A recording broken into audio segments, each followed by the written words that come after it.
Hi and welcome along to AFTV. Time to preview the game when Arsenal are going to be taking on Liverpool in the Community Shield. And we've got to bring in the biggest Liverpool channel. We've got the RedMen TV, Chris Pajak in the building. How you doing, man? Stop celebrating the league? No, not really. Just kind of walking down the street and then I'm like, yes, we're champions of England, finally, after 30 years, mate. Oh man! I want to get that feeling back again, man.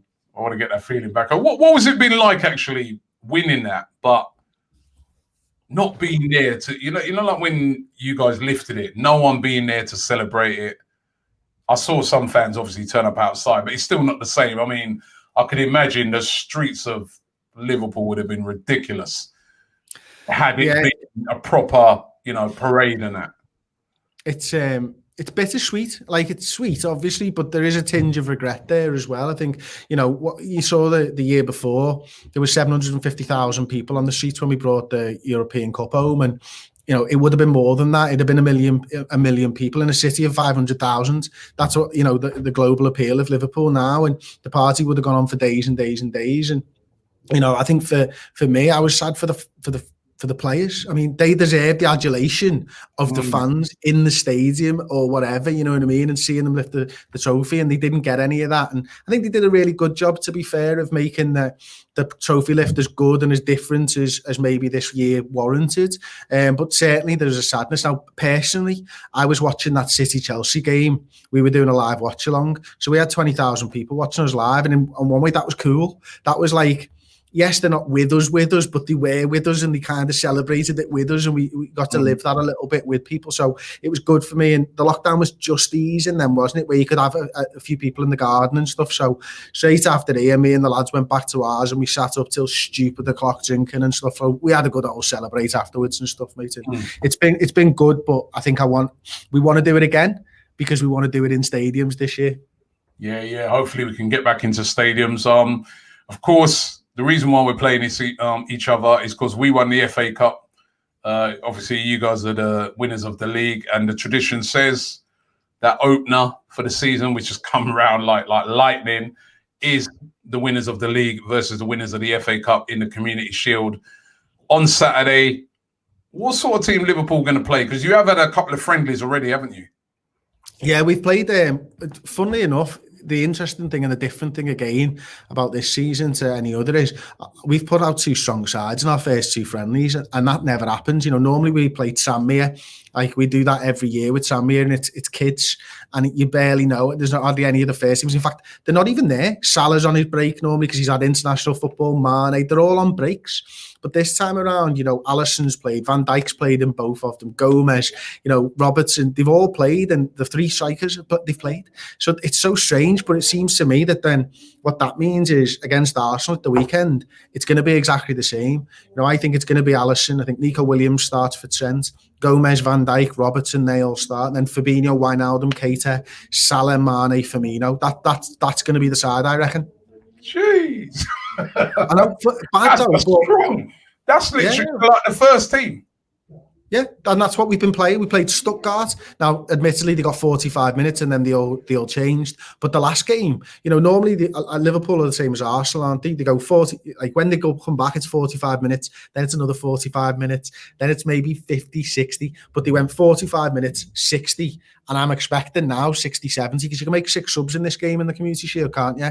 From the 7. So I imagine we're going to play the first team for 60 to 70 minutes and then make a few changes towards the end. Wow, that's because I don't think Arsenal will be that strong. Well, not as strong as that, because we've only played one friendly, which was against MK Dons, and Aubameyang played in it. Who else? Kieran Tierney, Bernd Leno was back in goal after his injury, so he was back. Xhaka played, but apart from that, I suppose you put Saka into that as well. But apart from that, it was a lot of players like Mohamed El Neni, who's just come back off of loan, and there was no Lacazette. I didn't even know you still had him. Yeah, I know, nor did we. So yeah, it's going to be really strange to see what type of it'll be really fascinating, should I say, to see what sort of team Arsenal do put out. Do they play players like Willian? maybe even for just one half. And even if they do play these guys, it's going to be like their first game with the team kind of thing. So it's going to be really interesting to see what type of team we put out. But if you're saying you're going to be going to, maybe I need to revisit my prediction of 2-1 to Arsenal if it's going to be that strong a Liverpool team, because I didn't realise you go there. What about the new guy you bought? You think he'll get a run out? Chimikas? No, probably not. Like he's come on as a sub in the friendlies that we've had so far, and he's looked all right. He's not, he's obviously not integrated in the squad. You might have seen the videos of Milner absolutely giving it to him for making a mistake. Like Milner doesn't care if it's your debut and you've come on as a sub. Milner gave him down the banks, and because there's no fans there, you could hear it, and it made it into the video and stuff like that of the broadcast. So I don't think he'll start. I think he might be one of those lads that you bring into the game, but with Nico Williams being on the right hand side, I think if you go in strong, you probably do want Andy Robertson on the left. Now, the question is, can Liverpool play the same way as they played last year without Trent Alexander-Arnold in the side? And Nico Williams is a good player and he plays on the front foot. You mentioned yourself when you've seen him play, Robbie. All right. He plays like Trent. In fact, the one thing he does more, like Trent gets into those David Beckham areas to take a cross, like 30 yards out because his delivery is so good. Nico Williams goes past him, goes to the byline and whips a ball in. So he actually goes even more attacking maybe than Trent. Now he's got a long way to go, but I do think he's a really good prospect for the future. Yeah, it's going to be. And what about Jones? Because he's a player, mate. He's another one. Remember when we played you guys in the League Cup? Obviously, he had a really good game. Think he'll play? I think he'll come on, and now there are a lot of Liverpool fans who think he'll start. I think he deserves a start, and he probably does deserve a start. He looks, I know it's only been like 5 weeks since we've seen the lads, but he looks like he's bulked up even in 5 weeks. He just looks a little bit stronger, and we saw at the end of last season, he's a Premier League player. Now, whether he's a starter in a Premier League challenging side, not 100% sure yet. I think he's got it. I think he can go and do that. And I think in a couple of years, he'll be a mainstay in this Liverpool side because he's full of confidence. He's, one of the lads said he's got sauce. And I think that is, he's a direct player. He likes to dribble. He brings players in and he's fearless. Like he'll go beyond the striker. He'll go and try and get goals. He's a really good player. And he's a Scouser as well. So I love him. And Liverpool fans love him for that. And I think he probably takes over Adam Lallana's role in the squad for us this season. Obviously, Lallana's gone out to Brighton now, hasn't he? So I think he probably gets 15 to 25 appearances this season, Kurt, as maybe one of those first subs. But there's an opportunity, and we know with young lads, it's a sliding doors moment sometimes. An injury is all they need. Even the likes of Mason Greenwood, Phil Foden, they've been around. You just need that one chance. Saka, you get into that side and don't relinquish it. Trent did that when Klein got injured, and Klein's left our club now because Trent just got in there as a midfielder, played right back, took it to a new level, and Klein had to basically leave the club because he didn't have a job no more. Trent will be looking for something like, Curtis will be looking for something like that. Alex Oxlade-Chamberlain's injured again. So maybe that's his spot that he's got his eye on. Maybe he goes, I'll get in there, and Ox is going to struggle getting back in. Yeah. There's a player as well that you got that I remember a friend of mine, Mems, who's a big Arsenal fan, big on social media. He told me about this kid a couple of seasons ago, actually. And he said, Robbie, hey, this kid is the real deal. Hasn't really broken into Liverpool's side, been out on loan. But Brewster, I'm talking about, Ryan Brewster. And I saw him score. He got the 2 goals for you the other day in the comeback against Salzburg. Do you think he'll play at the weekend? There's lots of rumours that he might actually go out on loan to a Premier League side, and Sheffield United are really interested in him. I think it'd be a little bit strange to let him go out now when the transfer window can go on. You can leave him in and around the squad for a bit and see how he fits in. Now, interestingly, Klopp and Gini Wijnaldum have both spoken about him this week, and it's what they're saying is he's a great finisher, and he's a real number 9, and Liverpool don't play with that. Roberto Firmino isn't a number 9. He's not a brilliant finisher. So it's whether he can add those other things to his game that Liverpool need to get the best out of Salah and to get the best out of Mane. Now, I think he's got talent, bags of talent. When he went to Swansea, the manager at Swansea was the kid, was the fella who managed the under-17s in the World Cup. So he knew Brewster. He was a shining light in that side. So it was a really good situation for him to go into. I'd like to see him because I think he's a generational talent. I'd like to see him there fighting for a place at Liverpool, but I just don't know whether it's the right move for him right now. Because is he good enough right now to get the games that he needs to become the player that we all think he can be? So it's a tough one. I don't know. I think he'll get a few minutes in this game. I do. I think he'll be on the bench. Whether he stays at Liverpool this season, I hope he does, but I think he'll go on loan. Okay. Now let me just remind you of something. Yeah. The last time we played in the league, chasing the 100 points, be a great record break. We beat you. Yeah, you bastard. And we got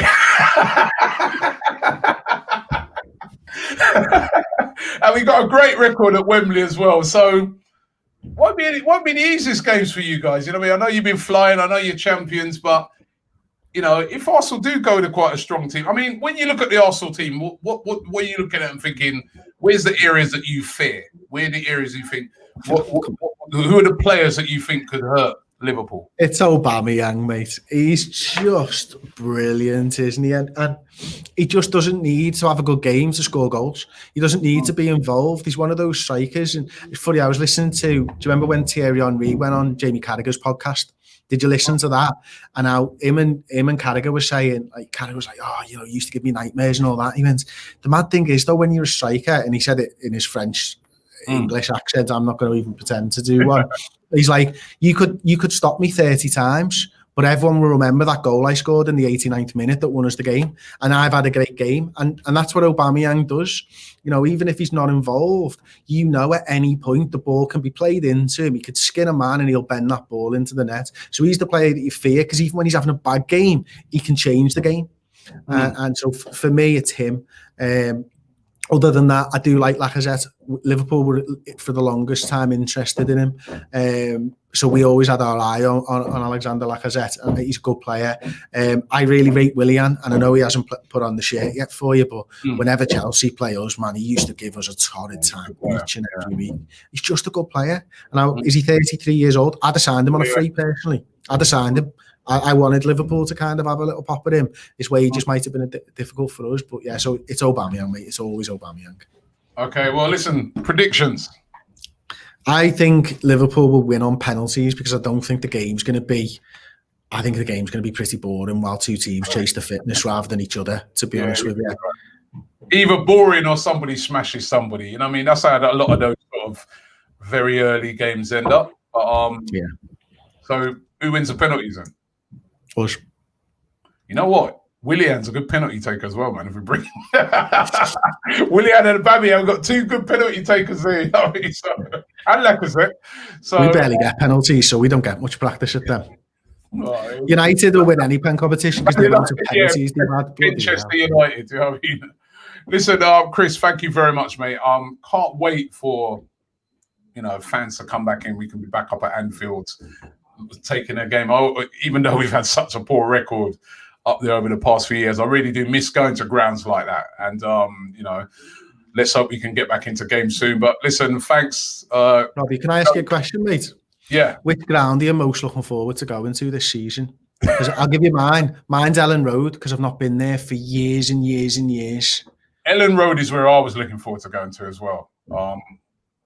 And the talk is going to be no away fans for definite, they're saying, this season, because they just don't want people traveling around the country. But Ellen Road was where I was looking forward to going to as well, because, obviously we ain't been there for years. It's a huge club. Let's be real. Yeah. Leeds, huge club. And yeah, I'm really going to miss that. And their fans are they're good. I mean, they're always up for it. So I'm really going to miss that. So yeah, I'd say that would be... One more question. Do you like the new stadiums, or do you like the old ones? Because you'll have done Tottenham last season, and I went there. I thought it was a great stadium, but there's something about a stadium like Aston Villa's where you go and you walk around it, and you can feel the history, can't you? Same with Ellen Road and Highbury had it. Do you know what? Do you like the new or the old? Tottenham, we didn't even do in the league, did we? Because of the lockdown. I've been there. I went there with the Arsenal ladies was there, and it is a nice stadium. I was looking forward to going there.